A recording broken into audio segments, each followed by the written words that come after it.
Chapitre 11. Des moyens d'acquérir la paix intérieure et du soin d'avancer dans la vertu. Nous pourrions jouir d'une grande paix si nous voulions ne nous point occuper de ce que disent et de ce que font les autres, et de ce dont nous ne sommes point chargés. Comment peut-il être longtemps en paix, celui qui s'embarrasse de soins étrangers, qui cherche à se répandre au dehors et ne se recueille que peu ou rarement en lui-même? Heureux les simples, parce qu'ils posséderont une grande paix.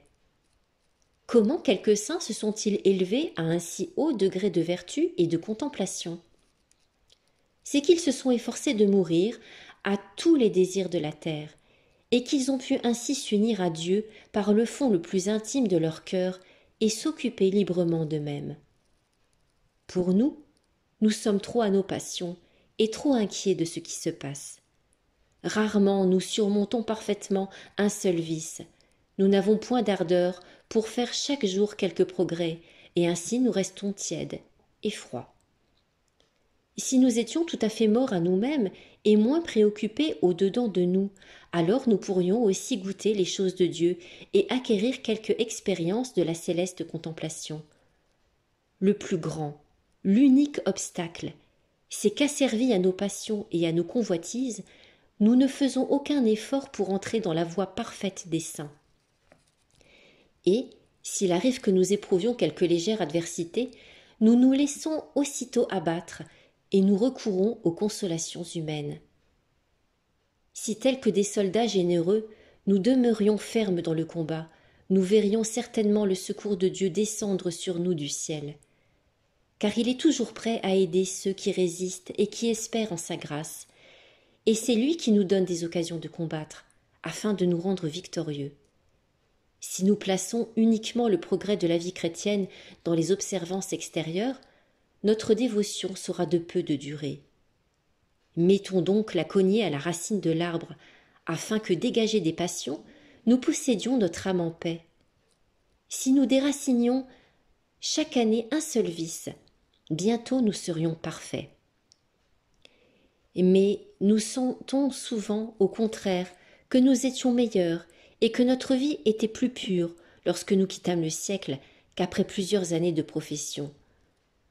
Nous devrions croître chaque jour en ferveur et en vertu. Et maintenant, on compte pour beaucoup d'avoir conservé une partie de cette ferveur. Si nous nous faisions d'abord un peu de violence, nous pourrions tout faire ensuite aisément et avec joie.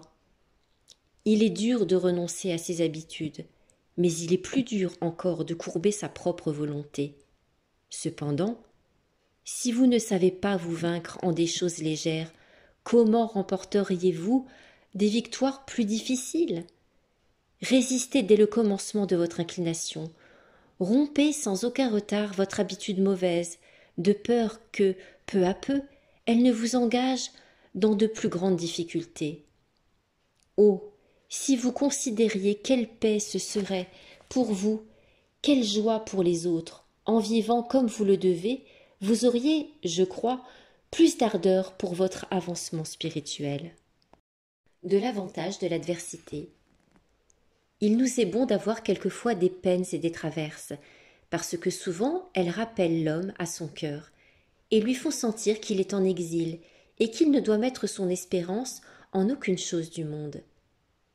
Il nous est bon de souffrir quelquefois des contradictions, et qu'on pense mal ou peu favorablement de nous, quelque bonnes que soient nos actions et nos intentions.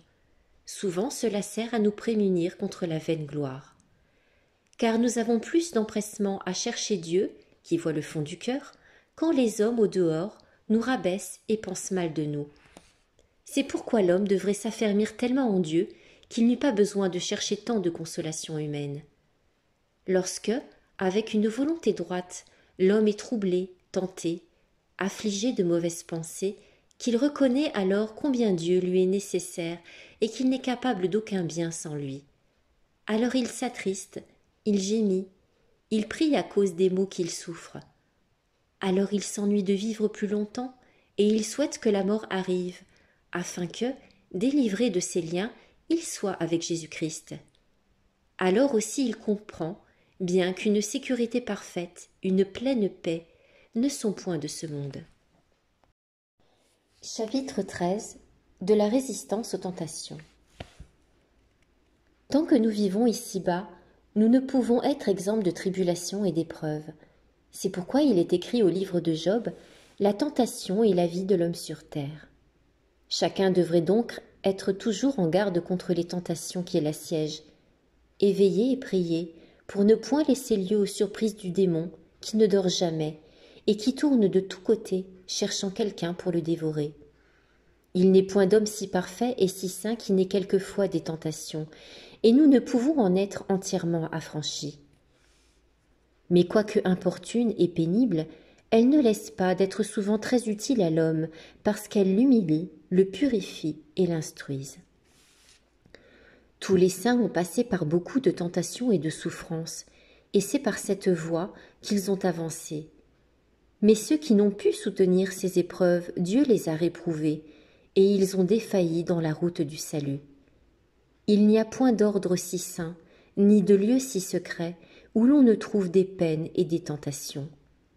L'homme, tant qu'il vit, n'est jamais entièrement à l'abri des tentations, car nous emportons le germe en nous à cause de la concupiscence dans laquelle nous sommes nés.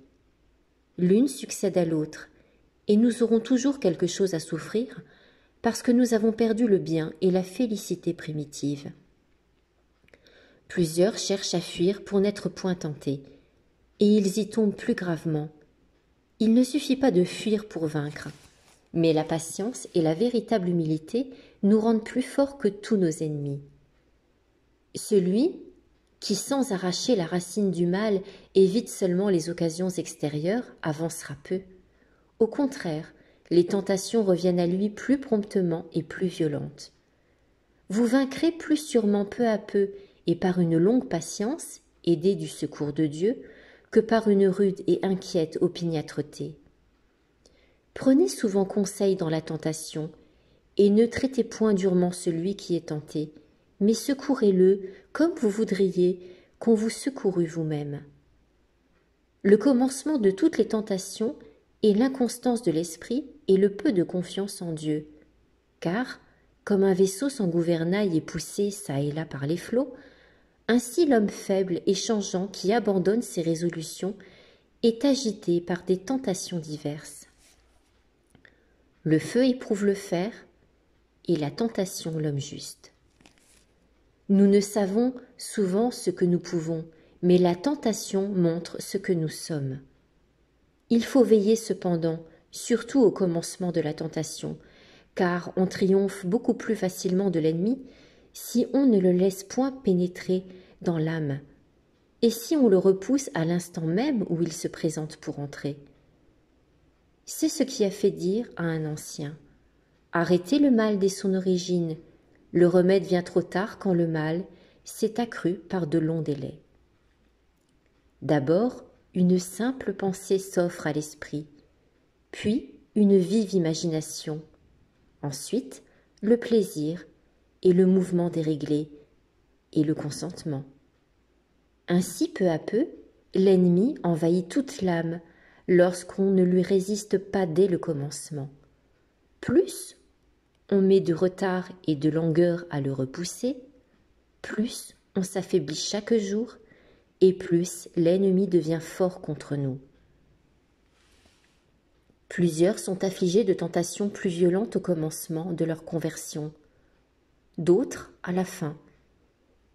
Il y en a qui souffrent presque toute leur vie.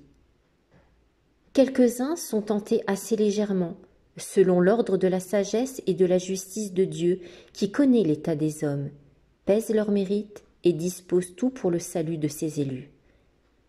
C'est pourquoi, quand nous sommes tentés, nous ne devons point perdre l'espérance, mais prier Dieu avec plus de ferveur, afin qu'il daigne nous secourir dans toutes nos tribulations, car selon la parole de l'apôtre, il nous fera tirer avantage de la tentation même, de sorte que nous puissions la surmonter. Humilions donc nos âmes sous la main de Dieu, dans toutes nos tentations, dans toutes nos peines, parce qu'il sauvera et relèvera les humbles d'esprit.